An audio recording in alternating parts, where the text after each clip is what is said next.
اب میں دعوت خطاب دوں گا وفاق پاکستان کے فخر اور آج بھی نانا کی طرح دنیا کے فورموں میں للکارنے والا، پاکستان کے دشمنوں کو بتانے والا کہ بھٹو زندہ ہے، انتظار کی گھڑیاں ختم۔ آپ کی دعاؤں، آپ کی تالیاں، آپ کے جذبے، آپ کے نعروں کی گونج میں تشریف لاتے ہیں چیئرمین پاکستان پیپلز پارٹی محترم بلاول بھٹو زرداری۔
بسم اللہ الرحمن الرحیم۔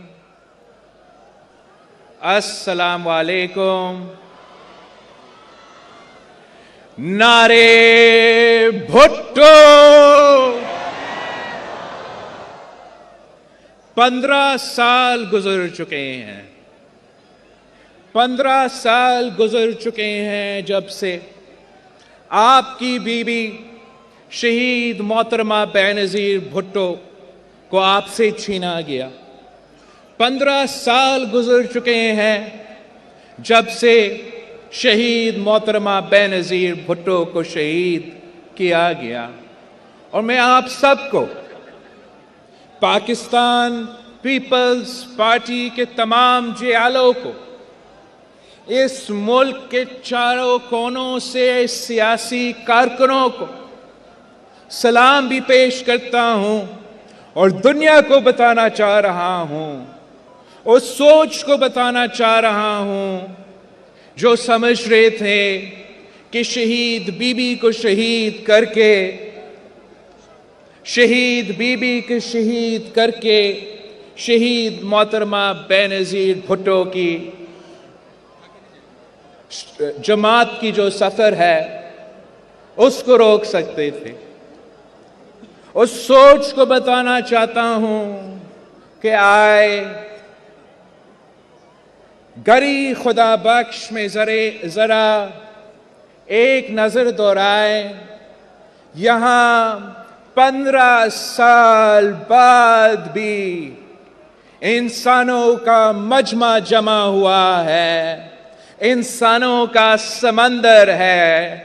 شہید محترمہ بینظیر بھٹو کے جیالے آج بھی یہاں موجود ہے۔ شہید محترمہ بینظیر بھٹو کے بھائی بہن سیاسی کارکن آج بھی یہاں موجود ہے۔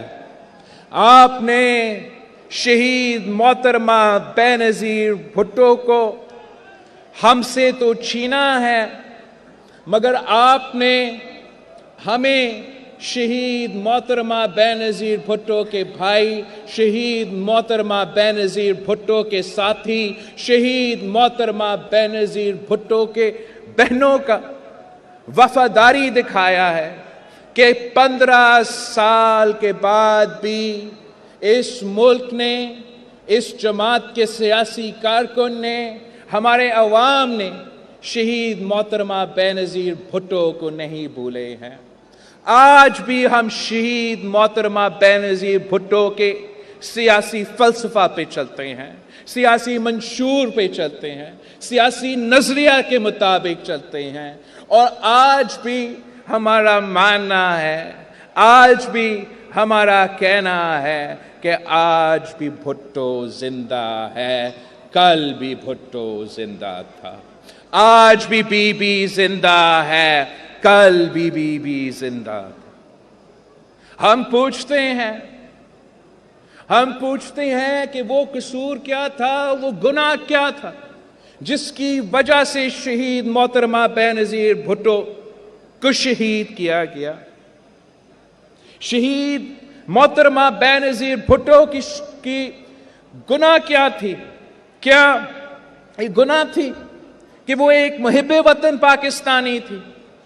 کیا شہید محترمہ بینظیر بھٹو کا گناہ یہ تھی کہ شہید بی بی نہ صرف پاکستان کی لیڈر تھی، وہ تو عالمی دنیا کا لیڈر تھی؟ شہید محترمہ بینظیر بھٹو مسلم دنیا کا پہلا خاتون وزیر اعظم بن کے پوری مسلم امہ کی فخر تھی۔ شہید محترمہ بینظیر بھٹو غریبوں کی آواز تھی، مظلوموں کی نمائندہ تھی۔ شہید محترمہ بینظیر بھٹو جمہوریت کا علمبردار تھی، آمروں کے لیے خوف کی بنیاد تھی، انتہا پسندوں کو، دہشت گردوں کا منہ توڑ جواب تھی۔ وہ شہید محترمہ بینظیر بھٹو تھی۔ وہ دلیر قائد تھی۔ وہ موت کے آنکھوں میں آنکھیں ڈال کر 30 سال جد و جہد کرتی رہی، مگر اپنے عوام کو، اپنے کارکن کو، اپنے ساتھیوں کو ایک دن کے لیے بھی لاوارث نہیں چھوڑی۔ وہ شہید محترمہ بینظیر بھٹو معاشی انصاف چاہتی تھی تاکہ عام آدمی عزت کے ساتھ اپنا زندگی جی سکے۔ وہ سب کے لیے ایک ہی پاکستان چاہتی تھی۔ وہ برابری پہ یقین رکھتی تھی۔ کچھ لوگ، کچھ سیاستدان ملک توڑنے کی سیاست کرتے ہیں، تقسیم کے بنیاد پہ سیاست کرتے ہیں، تو شہید محترمہ بینظیر بھٹو یکجہتی میں یقین رکھتی تھی، ملک جوڑ کے سیاست کرتی تھی۔ اس لیے ہم کہتے تھے اور کہتے ہیں کہ چاروں صوبوں کی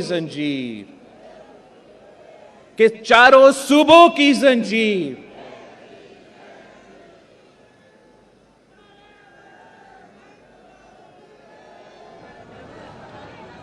وہ پوری دنیا کی لیڈر تھی۔ وہ پاکستان کو دنیا میں اکیلا نہیں دیکھنا چاہتی تھی، پاکستان کو پوری دنیا کے ساتھ ملا کے اس ملک کی ترقی دیکھنا چاہتی تھی۔ شہید محترمہ بینظیر بھٹو اگر امریکہ جاتی تھی تو وہاں کا پورا جو ان کا پارلیمان ہے، وہ سارے ان کا سینیٹرز، ان کے سارے پارلیمنٹیرینز امریکہ کے پارلیمان میں جمع ہو کے ایک جلسہ بنا کے شہید محترمہ بینظیر بھٹو کی تقریر سنتے تھے۔ آج کل یا ہم سے پہلے جب وہ سلیکٹڈ جاتا تھا تو وہ اپنا ہی کارکن کو اکٹھا کر کے تقریر کرتا تھا۔ شہید محترمہ بینظیر بھٹو پہنچتی تھی تو اس ملک کا پورا قیادت پاکستان کے وزیر اعظم کی تقریر سننے اکٹھے ہوتے تھے۔ شہید محترمہ بینظیر بھٹو تو ایسی لیڈر تھی کہ اسی امریکہ کا مستقبل کا وزیر خارجہ کہتی تھی کہ شہید محترمہ بینظیر بھٹو کا ایک جھلک دیکھنے کے لیے، شہید محترمہ بینظیر بھٹو سے ہاتھ ملانے کے لیے